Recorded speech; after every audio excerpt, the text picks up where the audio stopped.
আশা করছি তোমরা সবাই ভালো আছো।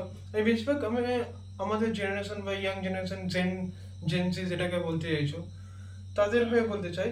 সেটা হলো প্রথম কথা, এই 5 মিনিটের একটা গল্প শোনাবো, ওটা ভালো করে শোনো। হয়তো তোমার লাইফ চেঞ্জও হতে পারে বা নাও হতে পারে, এটা তোমার উপর ডিপেন্ড করে তুমি কি করবা। তো আমি ধরো তুমি গভীর রাতে ঘুমাচ্ছ, আমি সেই গভীর রাতে তোমার কাছে এলাম এলাম এসে তোমার কাছে এসে একটা ম্যাপ দিলাম। তো ম্যাপ দিলাম, ম্যাপে ধরো একটা দেখলাম, ম্যাপে দেখলাম একটা নকশা আঁকা আছে। তুমি বললো একটা স্বপ্ন ভাবতে পারে, ঘুমিয়ে গেলা আবার।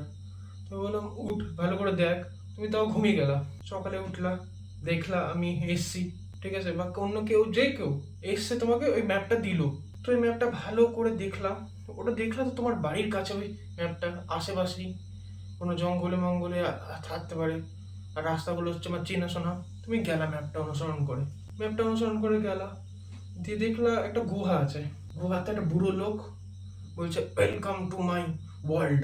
তো ওই লোকটা ভালো তুমি বললো, তোমার অনেক কিছু বললো, এই ব্যাপার ওই ব্যাপার, তোমার সম্পর্কেও বললো কিছু জিনিস। দেখলে ওখানে অনেক সোনা গয়না অনেক কিছু পড়ে আছে, টাকা পয়সা ধন দৌলত সব পড়ে আছে। সেটা দেখলা ভালো করে। তুমি ওই বুড়ো লোকটা তোমাকে বলছে ওটা সবার তোমার হতে পারে, সব কিছু তোমার হতে পারে, বাস তোমাকে একটা কাজ করতে হবে।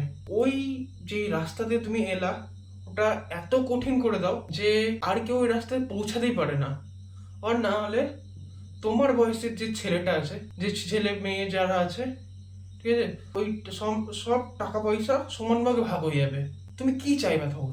অবভিয়াসলি তোমার যদি সিঙ্গেল ডিজিট বা ডবল ডিজিটের আইকিউ হয় না, তুমি সেটাই চাইবে যে কারো কাছে না যাক, প্রচুর কঠিন হয়ে যাক রাস্তাটা, যেন আমি পৌঁছাতে ভালো করে না পারি। তুমি চাইবা না জীবনেও যে সবার কাছে ওই ধন দৌলত চলে যাক, কারণ ওটার ভ্যালু থাকবে না যদি সবার কাছে চলে যায় তোমার বয়সে। তুমি কি চাইবা তাহলে, তুমি ভালো করে বলো। অবভিয়াসলি তুমি চাইবা যে অনেক কঠিন হয়ে যাক, ঠিক আছে, ভগবান ওই রাস্তা তোমাকে করে দিয়েছে কঠিন। এবার তুমি যে ইনফ্লুয়েন্সারকে দেখছো যে, বা কোনো ট্র্যাক দেখছো, রোড ম্যাপ, কোনো এক্সাম ক্র্যাক করা বা কোনো কিছু রোড ম্যাপ দেখছো, আমি বলছি না 90% মিথ্যাই হয়। ওই রোড ম্যাপে তোমার কোনো কাজই হবে না যতক্ষণ তুমি না বুঝতে পারবা। ঠিক আছে, কোনো এক্সাম দিবা, এসএসসি, ডাব্লিউবিসিএস, যে কোনো এক্সাম দাও, যে ওই রোড ম্যাপ ধরে গেছে ওরকম কোনো নাই, ও নিজের স্ট্র্যাটেজি ইউজ করেই। ঠিক আছে, তো আমি বলতে চাই যে এই ফালতু কারো রোড ম্যাপ কারো ও দেখে কোনোদিন কিছু হয় না।